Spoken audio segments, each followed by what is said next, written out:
tell us about your staying power. And I said, staying power does not happen by magic.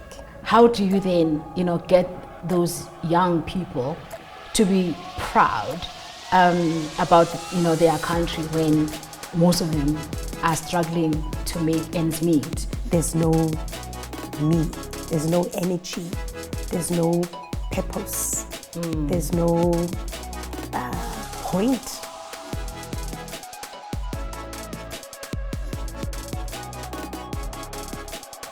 Good morning, this is Happy. Thank you so much for joining me on Cocktails and Blurbs. I am so excited to have you. I've done a lot of research, checking who you are, what you have done, where you come from.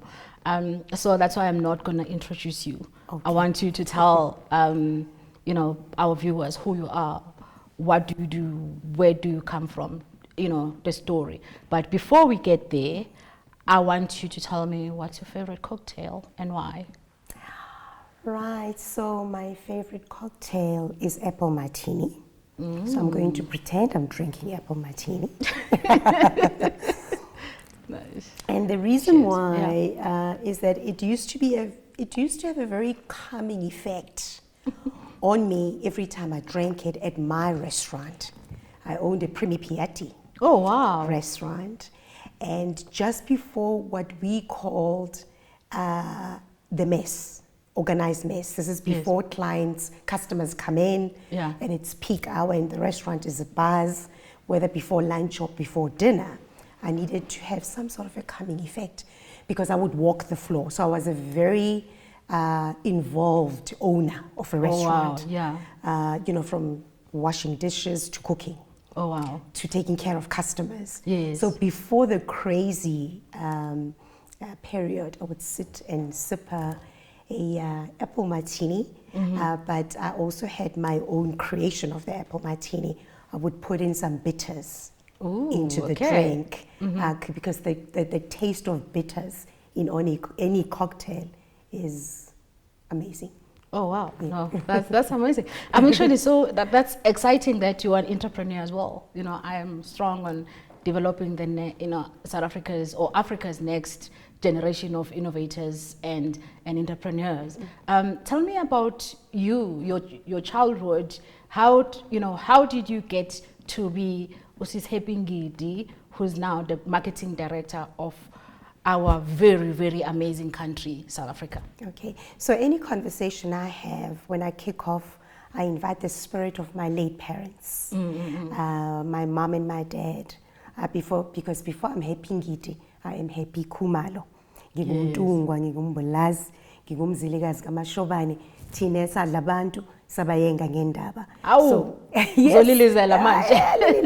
and so I always do that, invite them into the spirit into the space, because without them there's no Happy at all. And so and it's the irony is that they named me Happy. So when you ask me about my childhood, I can't help but associate it with happiness. I come from a very happy place. I talk about my parents, and I have a smile on my face because I really just come from a beautiful space. One that had its own challenges, its own problems, as it were, in life. But in the main, my background shaped the woman that I am today through their efforts, their hard work. A couple that didn't have much, a couple that was not wealthy, but a couple that made a decision to ensure that they give their children so much more than they ever could have as people, as a man and a woman. Yeah. And so I always say they set a very firm foundation. It was what I do with that foundation that determined the outcome of who I've become today. So where are you from? I'm from Ekasi, Soweto, Rockville. And I always say, and I turned out okay from the dusty streets of Elokshini, you know. Yeah. So I come from Rockville. I was born and bred there. In fact, I was born in Midlands Clinic. Oh, wow. Because that's where my mom was. Wow. I was, conceived out of wedlock, but thank goodness they got married. Yeah, yeah. And then we grew up. I grew up in Rockville from the age of 3, and went to school there. Grew up there. We used to call our family the Huxtables. Oh, okay. And I was Denise. Wow. My father was not a doctor. My mother was not a professor at university. As per the story on the Huxtables. Mm-hmm. But being exposed to a series like that allowed me. We're 3 girls. And Okay. I'm the eldest. Wow. I'm the deputy parent. Yeah, I can see. Yeah. And allowed us to aspire to be a great family. Yeah. To be exposed to beautiful things, to go to school, to go to varsity, to speak English like those kids on the Huxtables. Yes. To look cute. Yeah. To look likable. Yeah, to be yeah. popular. And I think in no particular order, when I think of my upbringing, it has different touch points of all of that. And I think that ultimately, it may not make sense at the time, but when you look back in hindsight, you see that the kind of influences that you have ultimately shape up, what ultimately happens in your life as an adult in the community. You can't be what you haven't seen, right? And that's the thing. Like exposure, and it's so important. Even in my work, I try to make sure that the kids have to see, because they cannot aspire if they haven't seen it. Absolutely. So I like when you bring the story of the Huxtables, because especially with people of color, most of the time, our stories, when people talk about our stories, they'll talk about gangsterism. They talk about and especially if you grow up from the township, and even everywhere I go now, people keep asking me, so how did you make it? How did you get up? Like, what do you mean, how did I get out? As if I've been in jail. And you know what I mean? Yeah, but it's so important. Like, I like the way when you talk about the cast, when you talk about your story, when you talk about your parents, because sometimes when people talk about our stories as Black people, we come from, dysfunctional families, and the narrative that we tell about ourselves. And I think it will bring me to my next question with the work that you're doing with Proudly SA, because just hearing you talking about the township, talking about your family, even though the township we know, Soweto, Midlands, that it's imperfect, right? It's just like any other poor Black neighborhood. Sure. But what we say about ourselves, the stories we tell about ourselves, bring back to how did you become the marketing director of Proudly South Africa? Yes, you're right. I am the chief marketing officer, Proudly South African. But how I became that is a reflection of hard work. It didn't happen by magic or because somebody liked me. Or somebody thought that I spoke good English at the interview. Well. I spoke too well. Where did you grow up? From Soweto, and you speak like that. It had nothing to do with that. It had everything to do with, where my track record is absolutely imperative. In fact, it reminds me of a conversation I had yesterday with somebody who said that, tell us about your staying power. And I said, staying power does not happen by magic. Yeah. What we repeatedly do. Yes, what you repeatedly do and learn from what you do. Yeah. My father used to say, a father of a good friend used to say, life is a classroom. It's a lesson every day. It depends whether you're in a class or not. Yeah. So I choose to be in the class. So I sit in a position where as the Chief Marketing Officer, proudly South African, one that is absolutely critical, important, for the country, for the economy, for evoking pride in South Africans, for creating jobs, sustaining jobs, and all of that. But like I said earlier on, it didn't happen by chance. I had to bring something to the table. Yes. To my potential employer at the time, who then made an informed decision on the basis of the fact that I am bringing some sort of value. Yes. I don't think it's some sort of value. You're bringing value. And took the leap of faith and said, yes, we need you on board, and let's walk this journey together. A job that I absolutely enjoy doing, love doing. In fact, if you were to ask me one question, what is your biggest fear? My biggest fear is being unemployed. Yeah. There's no me. There's no energy. There's no purpose. There's no point in everything I do, which then spreads out to many facets of my life. The team I lead, the contribution I'm making to the country as a whole. Yes. Family I come from, children I'm raising, girl children I'm raising, whose example I am. Yeah, you are everything. Yeah, because they have no one else to look into. Yeah. There's many people out there, but I always say as a mom, best you be the first example to your girl children. Yeah. No, I agree. I've got girls, 2 girls, who are already starting to be smarter than me. They are your children. They're my children. They are your children. They're smart. You mentioned something that's important about, when you talk about your fear of unemployment. How do you then, with your job as having to promote South Africa, and evoke pride in our country, where we have one of the world, actually we are the world's highest youth unemployment.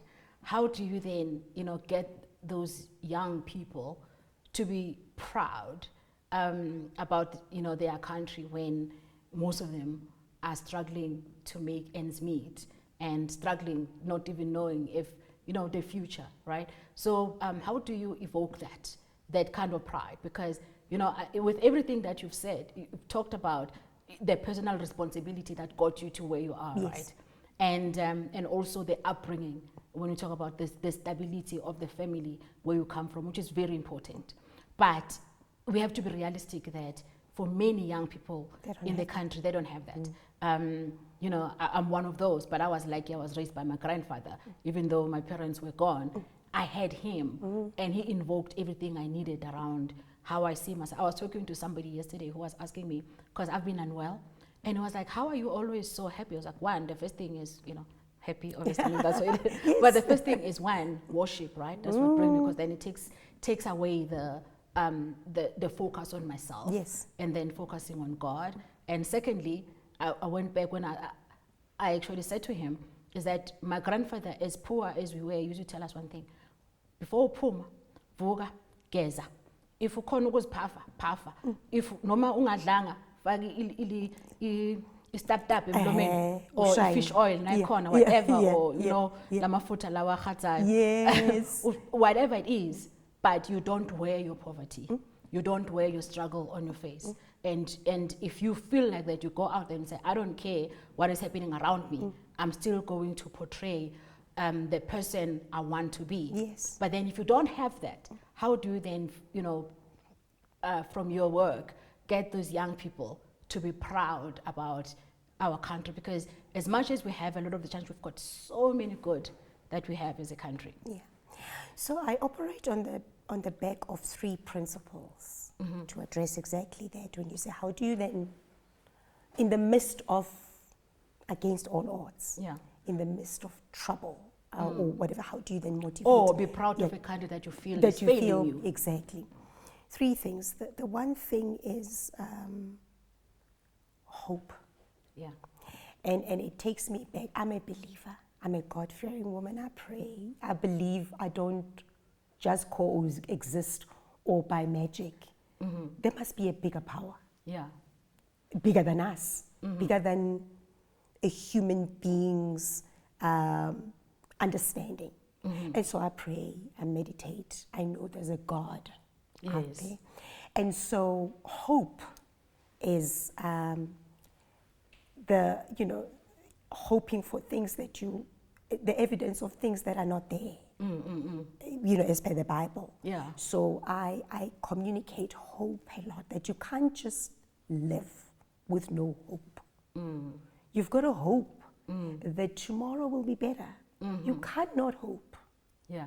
It's heavy not to hope. Yeah. And when you It's start, actually dangerous. it's also dangerous.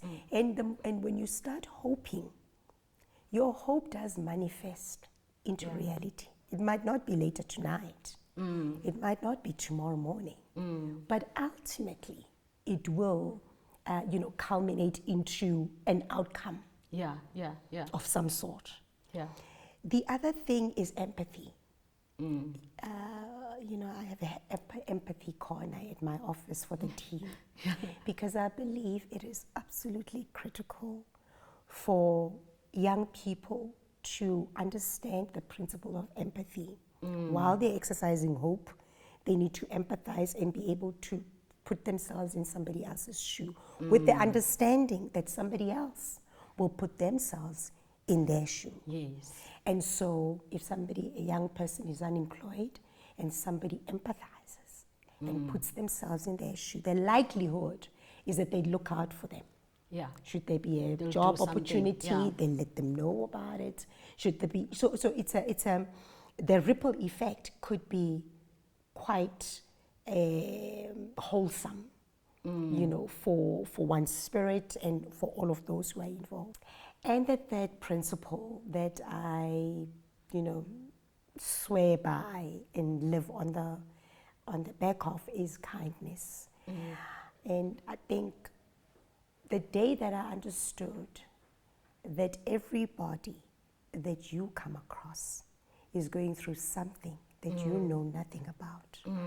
So just be kind. Your kindness on that day could just save a life. Yeah. Could determine an outcome for somebody that you're coming across. And those are the kind of messages that when I encourage, like you said earlier on, young people on how, to navigate this thing called life, which is a jungle. Yeah. And how to remain hopeful, how to remain proud of a country that they told over and over again, because the more you hear a negative perception, the more you believe it. Yeah. So when they're told the country's in dire, a situation, the country is, in trouble and all of that. We're about to become a banana republic. They are about to become a banana republic. I always say that every country in the world, doesn't matter who they are, have got their set of problems. Yeah. We just don't know the extent of the problems they have. Yeah. Because we are more, by and large, exposed to our own via social media, via all sorts of things. But if we were to step out of our zone, you mentioned you were in Turkey the other time, or the other country you went to, that, the experience at the airports made you think of what you used to view as disastrous at our own port of entry. But when you compare to where you were at the time, you were like, not quite. I'm sorry. Yeah, I'm sorry for ever saying that. Sorry. You guys are awesome. Yeah, you know what I mean. So, yes, we will have our problems because we're not immune to them as a country. But we've got incredible stories to tell as a country. We have got so much to celebrate as a country. In fact, I don't think as a country we're doing justice to telling our stories. There's people who just don't know. Yeah. They don't know.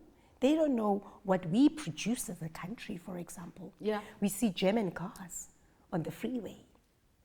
And you and I assume that that Mercedes-Benz or that BMW has been brought into the country. When we actually make it, some of the models, and we sell to the world. So the next time you're in Sweden and you see a certain, some of these German cars, the likelihood is that it comes from Rosslyn, here in South Africa, manufactured or assembled by my uncle, your aunt, my sister, your cousin, your neighbor. Yes. Us. Yeah. Us, South Africans. Great stories to tell, products. It doesn't matter what they are. Furniture in our homes, furniture in our offices, appliances, smartphones, equipment that we use for different things, clothes we wear, a lot of things are made and manufactured in South Africa. Not because Hashem. And these are products that we can showcase to the world. Yes. Because they're good quality products, Yeah, affordable products that are made for South African, for South Africans, by South Africans, and for the globe, for the world. Yeah. I mean, I like when you mention what we make in the country. I serve in the board of TIA, the Technology Innovation Agency. Yes. And a big challenge that we've been seeing is what we call IP leakage. There's so many companies, especially in Europe, they are our worst, in terms of stealing our IP. And when I talk to the kids and my kids around the importance of innovation, because I love innovation. I don't believe any country can pivot from being, a poor country, a middle class country, to become a powerhouse like China, and the US without investing in STEM, investing in innovation. And that means building, innovating and creating things from here. One thing that most people don't know is that the CAT scan, for example, was invented in South Africa. The creepy crawly that we clean the poo with all over the world is our thing. It's our innovation. The first open heart transplant we did it, right?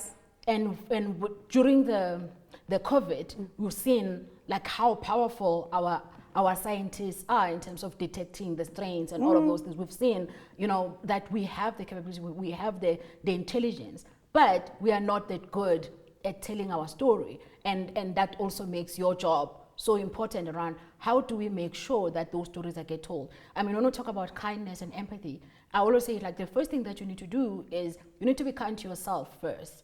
And it's very difficult to even be kind to yourself when you feel like the world is on your shoulders, or some of it is because of the mistakes you've made, right? And you're like, maybe I'm here because I deserve it. I mean, when we were growing up, when things were hard, I remember my sister, I was about 11-ish, and I always remember, I can even tell you what she was wearing because I remember how that day shaped me. It was the song Yagalaki Dube, Born to Suffer. Then my sister was like, maybe we were born to suffer. I was like, no. I remember I told her no. No. And when I said no, and it was also, I repeated what I had seen in an interview, Oprah. And she said, basically, I was born for greatness.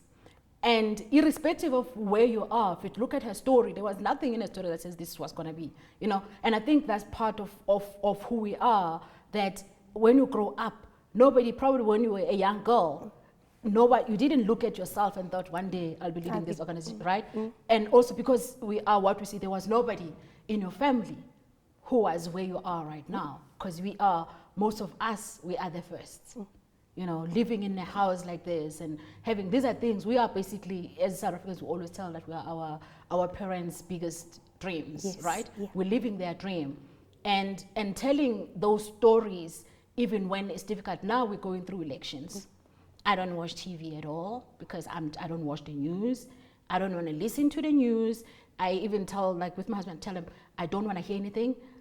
From the internet, I've put the German VPN. They are good at just removing a lot of crap, even on Twitter. I don't see a lot of those because I'm like, I don't want to hear all these people that are telling me that my life is about to crumble, that my it's story, about to end. that is about to, our country is a banana republic. Yes, we have a lot of challenges. I mean, there's nobody. I mean, I was in Switzerland, it was during Davos, and this guy, when I went to buy, everywhere I go, I buy my kids stuff. So there I was shopping. I was like, oh, why are you here? I'm like, where are you coming from? And he went and told me all the things that were wrong about Switzerland. I'm like, but if you Google anything about Switzerland, you're not going to find it. Google's anything about South Africa and hear the stories that are in our media that are being told about us. How do you navigate that? Because that's a very powerful platform. And if you don't have that platform, and if our media tells the world that we suck, and they will not, even, we don't celebrate even our own people until somebody else does. Yeah. Right? You have to have Trevor Noah go to the US for us to think, oh my God, it's amazing. When his first, talk show was was on Mnet, right? But then how do you then navigate that from yourself to say, I want to go out and tell the world that I'm proudly South African, we've got amazing things. And then you are competing against our own media that says we are a banana republic. So I want to kick off with two angles. The one is, just to expand on what you said about what Oprah said. So I love that saying. I know it. She actually took it from Martin Luther King. And it says that not all of us will be famous. It's never going to happen. So you can't have two Oprahs, two Trevor Noahs, two whatever. You can't all be doctors, we can't all be actors, we can't all be famous. However, anybody can be great. And greatness is determined by selflessness. You've got to be selfless. Yeah. So that say comes from there. But I also want to touch on the principle of acknowledging yourself, because it speaks about that. It speaks about how do we then tell our stories. I mean, I live by that principle. Me, I praise myself, my sister. I'm not waiting for you to say I look cute. I know. It's not going to happen. I'm not going to. I know. Yeah, thank you, but I know. I'm not going to be a bitter ancestor. I die today, I come back on Bogela tomorrow because Dambisa forgot to tell me I look cute. Or my husband. I tell my kids, when I become an ancestor, I'm going to fix that system, because there's so much wrong with what they're doing. So I make myself, let alone the fact that I think my name is a trap, being called happy. I try and make myself as happy as I possibly can. I buy myself flowers. Online, they get dropped off at my house. The doorbell goes. I open the door. I act so surprised. Flowers for me? Oh my God. Oh God. I love that. I love tulips. I buy tulips, and then I see my husband on the corner of his eye. He's looking at me wanting to read the card. Me, I'm not going to. He's not that guy. He's not the guy who goes on and buy flowers and go on his knees. I'm not about to change him. I'm going to get myself happy today. I'm buying myself tulips. Then we're good to go. But it is in the same spirit that at this year's Buy Local Summit and Expo, which is an annual flagship event for Proudly South African, where we showcase more than 200 locally manufactured and produced product and service. Wow. That we had a discussion around Amapiano.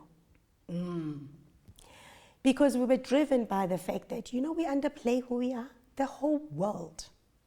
Beyonce, Chris Brown.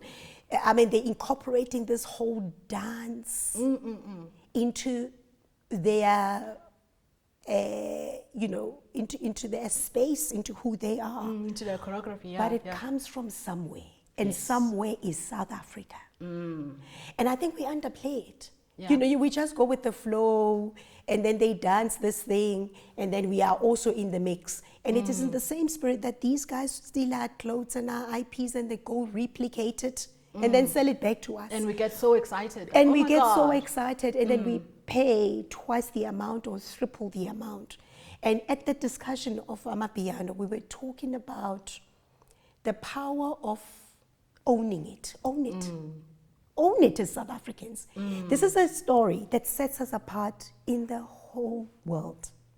No other country in the world will come here and say, Amapiano was actually, the seed was planted in in Jamaica. Or, you know what I mean? Yes, yes. Though we can argue, because it's clear that, some of the dances, like the challenges, what is it again? Jwala Bam dance, that's Madiba's IP.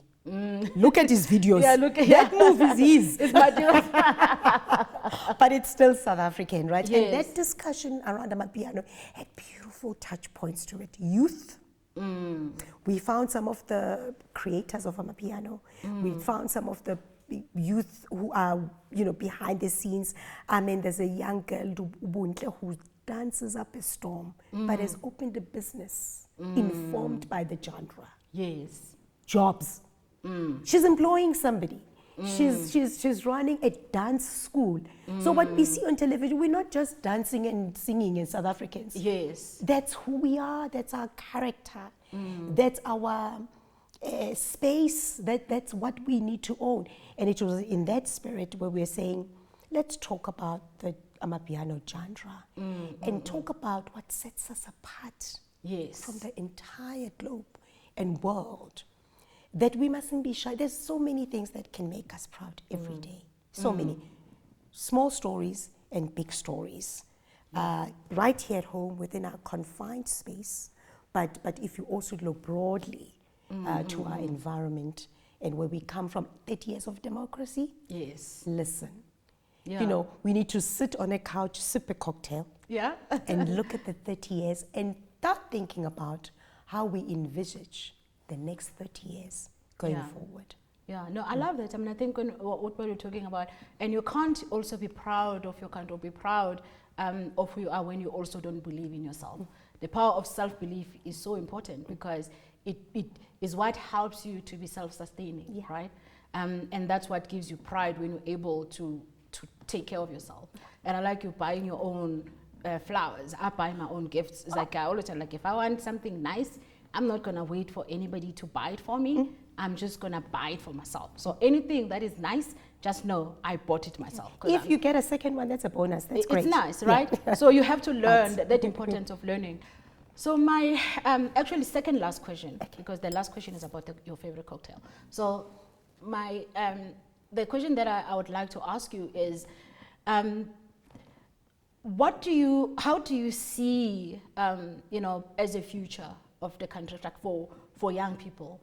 How do we get them? How do we get these young kids, or not just young kids, us as South Africans in general, to be proud of who we are? And how do we get the spirit of, knowing that I'm basically responsible for my future. I always tell the kids that the sad thing, or rather sad or good, is that future comes one day at a time. So what you do today determines what your future is going to be. So you can't say, in future I want to be this. If in future you want to be that, what are you doing now to help you to become that, right? So the power of habits that we're talking about. So how do you, just for yourself, but also your children, but all these other, young people that will be watching this, how do you get them to believe? I think that's that. How do you get them to believe, without putting God or religion into it? How do you get them to believe and own and know that and take the responsibility for themselves, but most importantly, for the country? Okay. So I unintentionally and strategically strive to be exemplary at all times. At all times.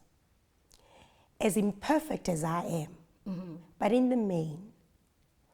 And I think it also comes from that space of upbringing and values and principles. Everything I do, I ask myself one question. What would umtungwa say? Would they agree? So I strive to be exemplary, and it's very heartwarming when I get DMs from complete strangers who are young people who are saying, I've been following you for 11 years. Wow. I've been a fan of your work since your SABC days. Or I've been a fan of your work.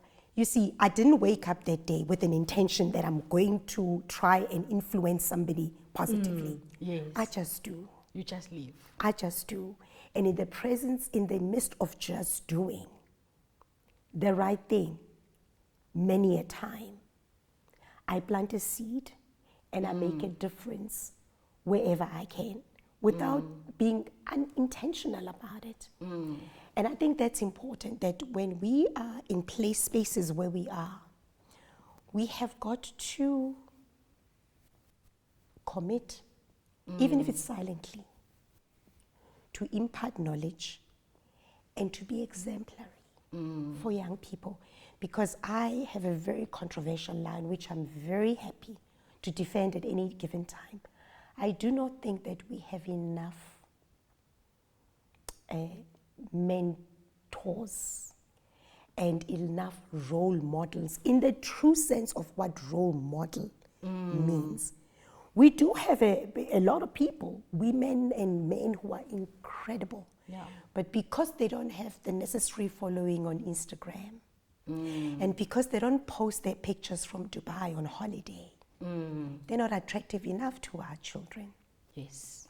And this is why, with the limited that I have, I want my children, my godchildren, my daughters, my everyone to understand that I may not have the money to go to Dubai every month and go just chill.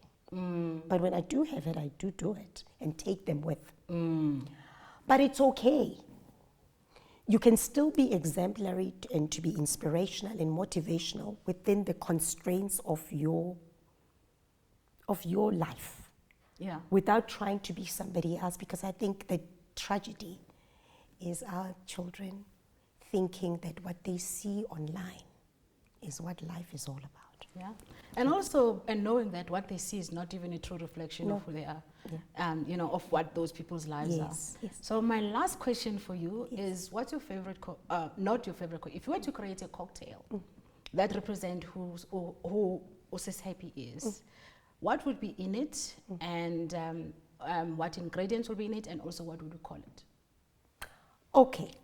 The name of my cocktail would be called the Happy Hour. Okay. Okay. And cocktail and Yeah, verb. the Happy Hour. Every interview is happy hour. Exactly. And the ingredients in my cocktail would be my own wine, which is Bella wine. I have a wine brand. Yes. Okay. You know, we have so many things to talk Yeah, about. we need to come back. We need to come back, and I just need to talk about your Yes. entrepreneurship. Because journey, I'm a serial it's entrepreneur. amazing. I take after my grandmother, who was a shipping queen. Ooh, okay. I'm not ordinary, I'm extraordinary, because I'm very uncomfortable when I'm still. I need to do things. Start businesses. I had that Primi PRT business. Now I have a wine named after my daughter, Isabella. Bella wine. So my favorite cocktail, the name is Happy Hour. The cocktail is the wine. I've got 3 varietals. The top high end is a pinotage. So I'm not going to mess it up, you know, with lots of things. Already on its own, it's amazing. And it has a Platters accolade. It won an award already. Oh, wow. I will just jazz it up with the look and feel. Beautiful straw, a beautiful umbrella, the fruit and all of that. But the content will just be Bella Pinotage. Ooh, okay. Next interview, we're going to be bellaring and pinotaging. Thank you so much, S2Ep2, for your time. It's been amazing. You are an inspiration, not just to me, but to everybody who, you know, who has the privilege to get to know of you. Because it's one of the things that people always think, that mentors is somebody that you get to meet. Sometimes, you know, people can be your distant mentor, like yourself. Yes. A lot of people that we can say, oh, she's my mentor. She doesn't know me, but you've been mentoring me, you know. So thank you so much for your time. And I can't wait for us to have another conversation. Oh, thank you so much. It was my absolute pleasure to be in your space and chat to you. Looking forward to the next one. Yay. Yay. Thank you.